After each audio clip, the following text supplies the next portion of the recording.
আসলাফদের একটি দৃষ্টান্তকে অনুসরণ করার চেষ্টা করেছি। আফজালুল জিহাদি কালিমাতু হাক্কিন ইনদা সুলতানিন জায়ের। জালিম বাদশার সামনে সত্য কথা উচ্চারণ করতে হবে। আমরা বলেছিলাম ভাস্কর্য ইসলাম সমর্থন করে না, মূর্তি ইসলাম সমর্থন করে না। হিন্দু ধর্মাবলম্বীরা তারা মূর্তি পূজা করবে, তাদের ধর্মের ব্যাপার, ইসলাম সেখানে মাথা ঘামায় না। হিন্দুদের ঘরে, হিন্দু ধর্মাবলম্বীদের উপাসনালয় মন্দিরে মূর্তি একটা না হাজারটা থাকুক, আমরা সেটা পাহারা দেব।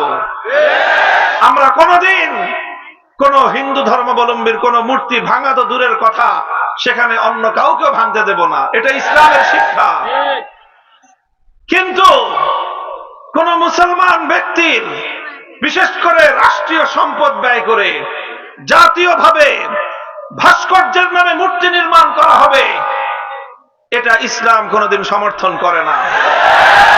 সে মূর্তি যারই হোক না কেন। আমরা অনেক আন্তরিকতাপূর্ণ ভাষায় সতর্ক করেছিলাম। আমি বলেছিলাম যে মূর্তি শুধু আপনার বাবা শেখ মুজিবুর রহমান সাহেবের নয়, যদি সেই মূর্তি জিয়াউর রহমান, শহীদ জিয়াউর রহমানেরও হয়, আমরা সেটারও বিরোধিতা করি। সে মূর্তি যদি আমার বাবারও হয়, আমরা সেটাও ভেঙে গুড়িয়ে দেব। আমি বলেছিলাম আল্লাহ নবী যেদিন মক্কা বিজয় করলেন, মক্কার পবিত্র বাইতুল্লাহর ছাদের উপর ঘরের ভিতর ডানে বামে অসংখ্য মূর্তি ছিল। 360টার বর্ণনা প্রসিদ্ধ রয়েছে। আল্লাহ নবী এক একটা মূর্তি ভেঙেছেন, টেনে বের করেছেন, আর লাঠি দিয়ে খোঁচা মেরে মেরে ভূপাতিত করেছিলেন। আর নবীজির কণ্ঠে উচ্চারিত ছিল জা আল হক ওয়া যাহাকাল বাতিল ইন্নাল বাতিলা কানা যাহুকা। আমার নবী বলতেছিলেন মূর্তি হলো বাতিল, এই বাতিল মূর্তি মুসলমানদের সমাজে থাকতে পারে না।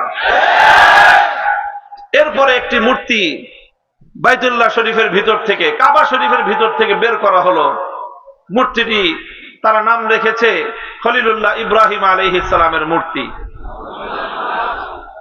ইব্রাহিম আলাইহিস সালামের মূর্তি একটি বের করা হলো। আল্লাহর নবী এই মূর্তিটা দেখে সবচেয়ে বেশি রাগ এবং ক্ষোভ প্রকাশ করলেন।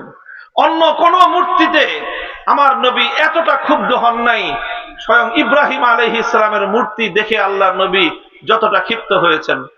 অথচ ইব্রাহিম আলাইহিস সালাম কে? ইব্রাহিম আলাইহিস সালাম হলেন আমার নবীর পূর্বপুরুষ। আমাদের নবী হলেন ইব্রাহিম আলাইহিস সালামের সন্তান। আমাদেরকে বলা হয়েছে মিল্লাতা আবিকুম ইব্রাহিম, আমরা সকলে ইব্রাহিম আলাইহিস সালাতু ওয়াস সালামের সন্তান। মুহাম্মদুর রাসূলুল্লাহ সাল্লাল্লাহু আলাইহি ওয়াসাল্লাম এই পৃথিবীতে সবচেয়ে বেশি কোন ব্যক্তিকে যদি অনুসরণ করে থাকেন, কোন ব্যক্তিকে আল্লাহর নবী ইন্ডিভিজুয়ালি একজন ব্যক্তি হিসেবে, ব্যক্তিগত একটা ব্যক্তি হিসেবে যদি আল্লাহর নবী কাউকে সবচেয়ে বেশি অনুসরণ করে থাকেন, তাহলে সেই ব্যক্তির নাম হলো ইব্রাহিম আলাইহিস সালাম।